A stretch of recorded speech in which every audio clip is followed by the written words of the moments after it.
welcome to another episode of I'd Amanda Homestead.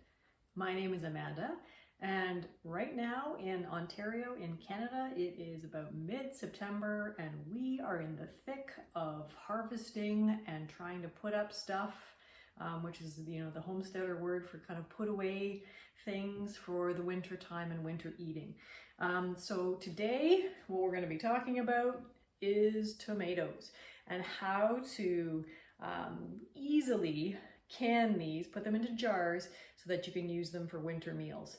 At this time of year, there's so many things that are ripe that need to be kind of pickled or canned or blanched and frozen. There's so many things that I don't have any time to waste.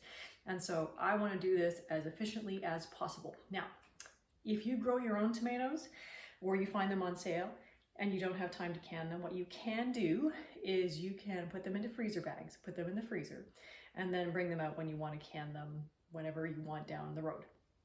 The nice thing about doing that is when you take them out of the freezer, some of the water will already come out, so you can get rid of that, and the skins will come off really easily. So that's one benefit if you want to freeze them beforehand, is it actually makes taking the skins off really easy, if you want to do that.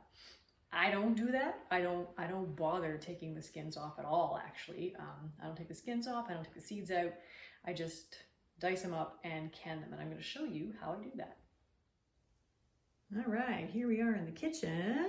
And you can see over here in my little canning area, I have already got a dozen beautiful jars of tomato sauce that I did yesterday.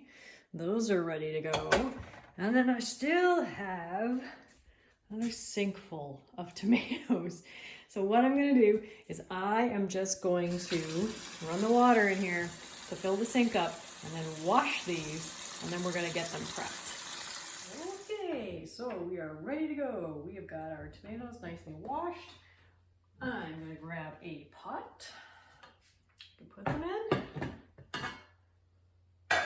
I'm going to put a little bit of water in the bottom of this pot, like maybe half an inch, maybe a little bit less. Just enough so that when the tomatoes start first cooking, they don't burn to the bottom. Right? They're going to release enough water after that, but you want to have a little bit to start with. And then pro tip, if you're going to be doing a lot of tomatoes, is to have a dishcloth tucked underneath your washboard, or your cutting board rather, because that way all the water and juice won't get all over your pants and your shirt, and that is no fun. Okay, so what we're going to do is we're going to take our tomato, our little Roma tomatoes, and I'm just going to cut them, small ones, I'm just cutting them into 6, and directly into the pot they go. Okay, I don't mind, and my family doesn't mind the skins.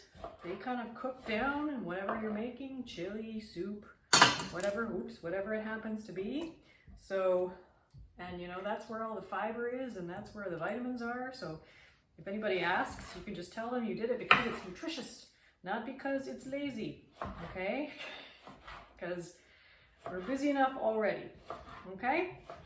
So I'm gonna just keep chopping these up until I have 2 full pans, and then we'll get started cooking them.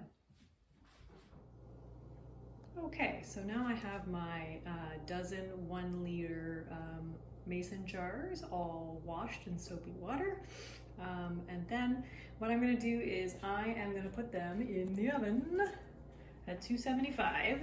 Ooh, let's set the oven. Apparently, if you are processing for more than 10 minutes, you actually don't need to sterilize your jars, but I do this anyway. And I usually don't put my jars into the oven, I don't preheat the oven until I put my jars in there. That way they don't go right from cold jars into a hot oven, because then they're more likely to crack.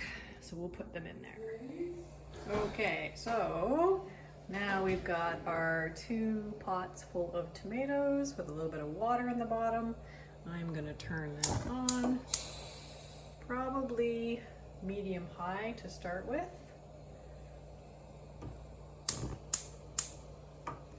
And then watch them kind of at first before they start kind of getting some water coming out of them, because that's when they're more likely to burn. So you'll need to kind of stir them every minute or 2. This is also a good time to get your canning pot of water boiling. So I've just put some water in the bottom here. Okay.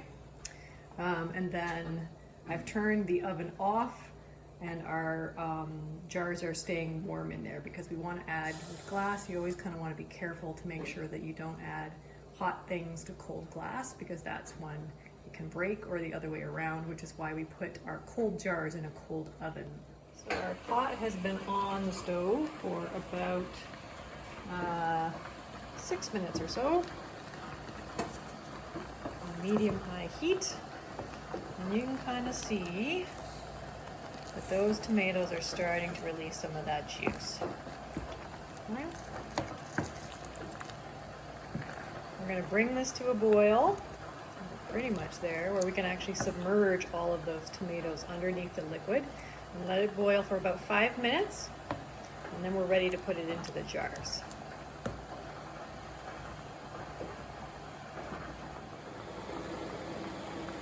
So now our tomatoes are ready to go into the jars. They've been boiling for about 5 minutes, and they are just about right. So before we put them into the jars, what we want to do first is we want to put a tablespoon of lemon juice into each jar. Okay? This just increases the acidity of the tomatoes, and that's important for food safety. It's nice and close, and I've got my canning funnel here, making sure to get an equal amount of liquid and tomatoes. And we're going to fill it up to within an inch of the top. All right, now we can get our new canning lids on here. And what you want to do is you want to go along the rim of each jar with a clean cloth and just make sure it's clean before you put your lids on, okay? Otherwise you may not get a good seal, and then all this time is not well spent. Although you can still use, you can put them in the freezer, or you can use them right away, but that's not what I'm after, so we'll wipe them off. Okay, there. Now we're gonna put our clean lids on top, like so. And then we take our little kind of ring, and we're just gonna, what we call fingertip tight. Right, so just kind of snugging it up that way. Doesn't have to be super, super tight, because you actually want steam and air to be able to escape from there, okay? So just fingertip tight, otherwise you can actually shatter your jar. Okay, we'll get all of these done, then we'll put them in the canner. You want to lower them in slowly so that way they don't get kind of a temperature shock. And your canner should have a little metal frame inside that will keep the jars separate from each other. Again, oops, I'm going to turn on the light apparently. That's important so that the jars don't bang against each other, because then they can shatter.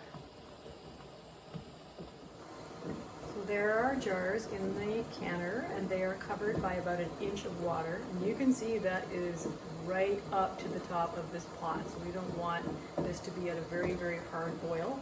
So I want it to kind of simmer. I found that this sound that it's making now, kind of rumbles a little bit like that, is just perfect. So I try and kind of turn the temperature down to kind of medium low, and then we're going to leave them with the lid on.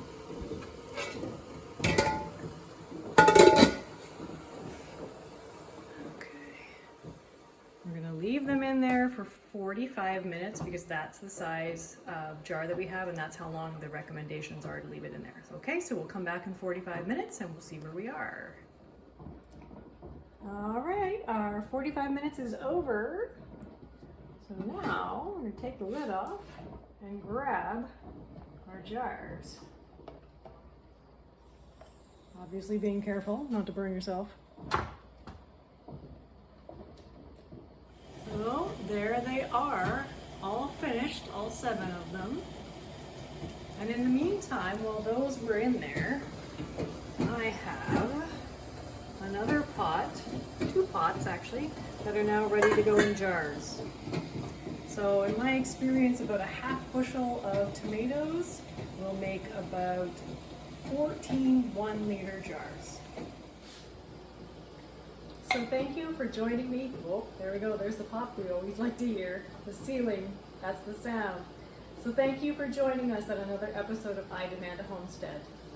If you like this video, please feel free to press the subscribe button and the notification bell so that way you'll get all of my videos. And if you have any questions about what we did here, please post them in the comment section. All right, guys, see you later. Bye-bye.